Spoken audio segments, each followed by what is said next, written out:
नमस्कार, public Asia bulletin में आप सभी का स्वागत है। पंचकुला के सेक्टर 6 स्थित सामान्य अस्पताल में एक डॉक्टर द्वारा नर्स से छेड़छाड़ करने का मामला आया सामने। छेड़छाड़ के मामले में आज नर्सों ने डॉक्टर की धुनाई कर डाली। नागरिक अस्पताल में जमकर हुआ हंगामा। नर्सों ने लामबंद होकर आरोपी डॉक्टर को अस्पताल से बाहर निकालने व उसके खिलाफ कार्रवाई करने की मांग करते हुए की जमकर नारेबाजी। मौके पर महिला थाना पुलिस की टीम पहुंची। वहीं मामले में अब हरियाणा राज्य महिला आयोग ने भी संज्ञान किया है। महिला आयोग की उपाध्यक्ष प्रीति भारद्वाज ने स्वास्थ्य विभाग की सीएमओ और पीएमओ को आयोग में पेश होने के समन किए हैं जारी। जानकारी के अनुसार रात को कोरोना के मरीजों के लिए बनाए आइसोलेशन वार्ड में स्टाफ नर्स की ड्यूटी थी। वहां मनोरोग डॉक्टर राउंड पर आए थे। इसी दौरान उन्होंने नर्स से छेड़छाड़ शुरू कर दी। आरोप है कि जब डॉक्टर छेड़छाड़ कर रहा था उस वार्ड में कोई भी मरीज नहीं था।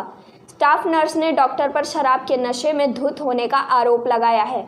छेड़छाड़ के दौरान स्टाफ नर्स ने इसकी सूचना अस्पताल प्रबंधक को दी तो मौके पर पीएमओ और आरएमओ पहुंचे। उनके सामने ही डॉक्टर आइसोलेशन वार्ड से लिफ्ट के जरिए फरार हो गया। खबर है मुजफ्फरनगर की। नेपाल के प्रधानमंत्री द्वारा दिए गए विवादित बयान पर जहां पूरे भारत में विरोध हो रहा है, वहीं भारतीय जनता पार्टी के विधायक विक्रम सैनी ने भी नेपाल प्रधानमंत्री के पी शर्मा ओली के बयान पर ओली को चाइना से प्रेरित होना बताते हुए ओली को चाइना का पिट्ठू बताया है। मुजफ्फरनगर की खतौली विधानसभा से भाजपा विधायक विक्रम सैनी ने आज अपने गांव कवाल में मीडिया को बताया कि मुझे लगता है कि उन्होंने ना तो रामायण पढ़ी है और ना ही इतिहास। नेपाल कभी भारत का हिस्सा हुआ करता था। अयोध्या भारत के उत्तर प्रदेश में है और पूरी दुनिया जानती है कि भगवान श्री राम ने अयोध्या में जन्म लिया था। इसलिए नेपाल के प्रधानमंत्री को ज्ञान नहीं है। ये चाइना के से या दिमाग भी चाइना का हो, ऐसा भी हो सकता है कि वो दिमागी रूप से परेशान हो। मुझे लगता है कि जैसे राहुल गांधी कुछ भी बोल देते हैं, वैसे ही ओली जी कुछ भी बोल रहे हैं। नेपाल के प्रधानमंत्री चीन के पिट्ठू बने हुए हैं। हालांकि नेपाल के लोग आज भी भारत से प्यार करते हैं। भारत और नेपाल के बीच रोटी और बेटी का संबंध है। नेपाल की जनता और नेपाल के प्रधानमंत्री ने खिन्न है। हाँ विधायक जी, अभी श्री रामचंद्र को लेके नेपाल के प्रधानमंत्री उनका एक बयान आया है जिसमें वो बोल रहे हैं कि जो श्री राम है वो नेपाल के रहने वाले थे, अयोध्या भी नेपाल में ही है। तो इस तरह के जो बयान आ रहे हैं, क्या मतलब है उनका? उन्होंने शायद रामायण नहीं पढ़ी, उन्होंने इतिहास नहीं पढ़ा। नेपाल कभी भारत का हिस्सा हुआ करता था।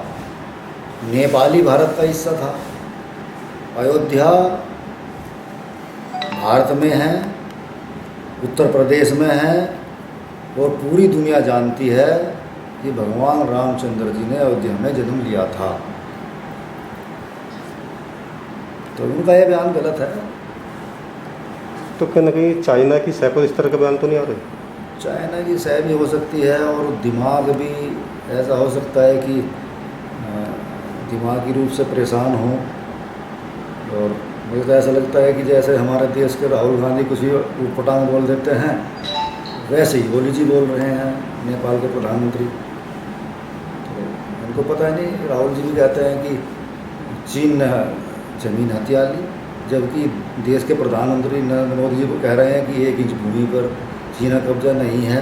वर्तमान में चीन की सेना पीछे भी हटी है, ये क्या सबूत दो। तो उसी प्रकार से नेपाल के प्रधानमंत्री भी कभी भारत की एक हिस्से को अपना बता रहे हैं।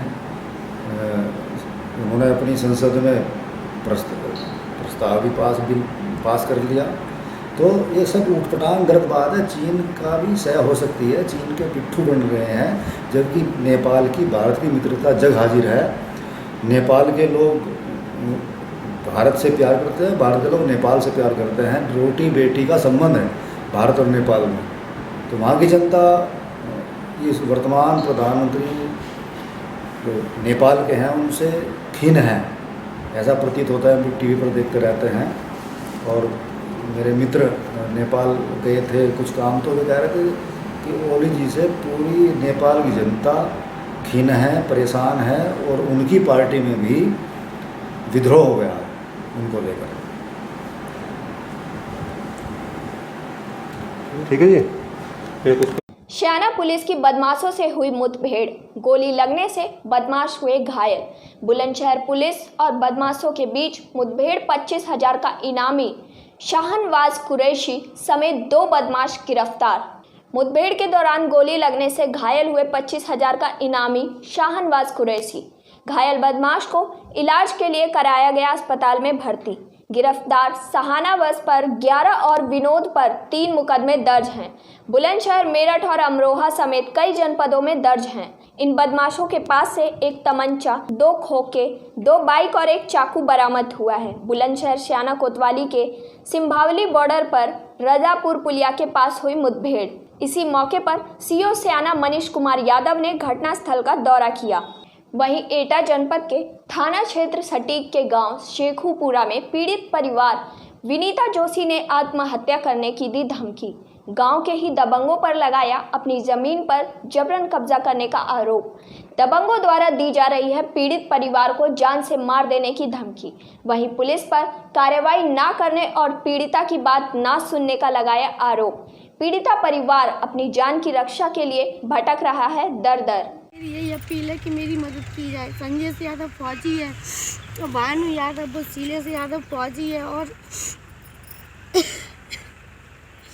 सीले से भानु उसने से यादव है उसने से यादव और सनोब श्री बात तर गंगी नगरा के है। मुझे मारने की धमकी दे रहे। मैं प्रीता जोशी बोल रही हूँ। मेरी 4 लड़की हैं, मैं क्या करूं? मेरी मदद ऐसी कोई मेरी मदद नहीं कर रहा है। इतिहास थाने के वाले भी कोई मदद नहीं कर रहे हैं। उनमें 2 ट्रैक्टर है, 100-150 बीघा जमीन है कि और फिर भी मारने की धमकी दे रहे। मेरा खेत छीनने में अकेली हूँ। मैं सब लोग जाती हूँ। कोई मेरा एक ही खेत है और कोई खेत नहीं है मेरे पे। मैं सुनील कुमार जोशी बोल रहा हूँ और मेरी कोई मदद नहीं कर रहा है। अपने बच्चों को ले जाके मैं अपनी आत्महत्या कर लूँगा। प्रशासन से मैं अपील कर रहा हूँ मेरी मदद की जाए। मेरी कोई मदद नहीं कर रहा है। मेरे छोटे छोटे बच्चे और एक ही खेत है, कोई मुझ पर दूसरी खेती नहीं है। मैं इसी से गुजर कर रहा हूँ। सब लोग जाती हूँ, आटा मांग के ला के गुजर करता हूँ। बच्चों को पाल लिया हूँ मैं अपनों को। मेरी कोई तो सुनवाई करो। मेरी कोई सुनवाई नहीं कर रहा। पुलिस कप्तान के पास भी गया, वहाँ भी नहीं सुनवाई हो रही। सगीर थाने पर भी सुनवाई नहीं हो रही है। जहाँ जाती हूँ वहीं पर कोई नहीं करता मदद। सम्मानने को धमकी दे रहे वो। अब मैं क्या करूं सर? मेरी कोई तो मदद करो, नहीं मैं आत्महत्या कर लूँगा सब बच्चों को ले जाके। मदद कर रहे हैं।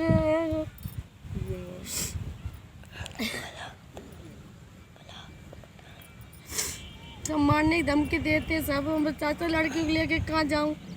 माँ में सलाह दी जाए कि मैं आत्महत्या कर लूँ। उस दिन मैं खेत पर गया तो मेरी भी मारपीट कर दी और ये जबरन मुझसे ये कह रहे हैं कि बैनामा कर दे मेरे नाम में।